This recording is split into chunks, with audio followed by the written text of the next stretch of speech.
1 cup கோதுமை மாவு எடுத்துருக்கேன். ஒரு பவுல் எடுல அப்போ சேர்த்துக்கோங்க. கோதுமை மாவு எடுத்த பவுலுக்கு 1/4 கப்புக்கு மைதா மாவு எடுத்துருக்கேன். அதையும் சேர்த்துக்கோங்க. தேவையான அளவுக்கு உப்பு சேர்த்துக்கோங்க. 1/4 டீஸ்பூன் அளவுக்கு சீனி சேர்த்துக்கோங்க. 1/4 டீஸ்பூனுக்கு கம்மியாக சிறிய ஜீரகம். இப்போ இது கூட நம்ம கொஞ்சம் தக்காளி பேஸ்ட்டு சேர்க்குறதுக்காக நம்ம அரைச்சி எடுத்துக்கலாம். ஒரு மிக்ஸி சாறு எடுத்துக்கோங்க. இப்போ இதில் நான் ஒரு தக்காளி கட் பண்ணி எடுத்துருக்கேன். அதையும் சேர்த்துக்கோங்க.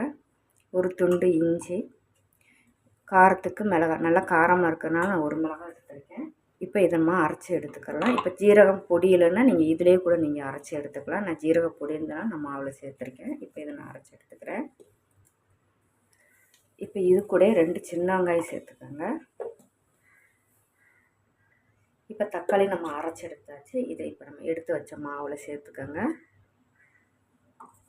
இதை நல்லா கட்டி இல்லாமல் கரைச்சி விட்டு எடுத்துக்கோங்க. இப்போ நம்ம அரைச்ச தக்காளியிலே நீங்கள் கலந்து விட்டு எடுத்துட்டு அப்புறம் 2வது தண்ணி காணலைன்னா நீங்கள் சேர்த்து மிக்ஸ் பண்ணி எடுத்துக்கோங்க. இப்போ நமக்கு அந்த கலந்த தண்ணி இன்னும் தேவைப்படுது, நம்ம ஊற்றிக்கலாம்.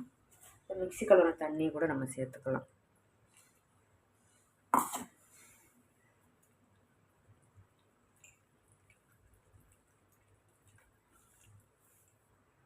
இப்போ மாவு நல்லா நம்ம தோசை மாவு பதத்துக்கு கரைச்சி எடுத்தாச்சுங்க. இது இப்போ நமக்கு இன்ஸ்டண்ட்டாக சுடுறதுனால ஒரு 10 நிமிஷம்னாலும் நம்ம வச்சுருக்கணும். அப்போ தான் நமக்கு தோசை நல்லா மாவு ஊறி நல்லா தோசையும் நல்லா சாஃப்டாக இருக்கும், நல்லா செட்டாக இருக்குங்க. இப்போ ஒரு 10 நிமிஷம் இருந்தால் போதும்.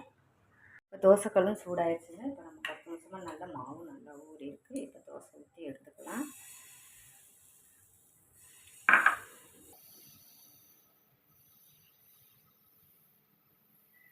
தோசைக்கு தேவையான அளவுக்கு எண்ணெய் சேர்த்துக்கோங்க.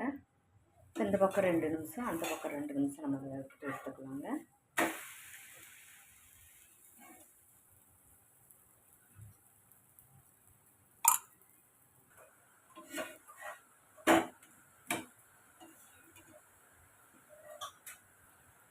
இன்றைக்கி நம்ம ரொம்பவே ஒரு அருமையான இன்ஸ்டன்ட் பிரேக்ஃபாஸ்ட் ரெசிபி தாங்க பார்த்துருக்கோம்.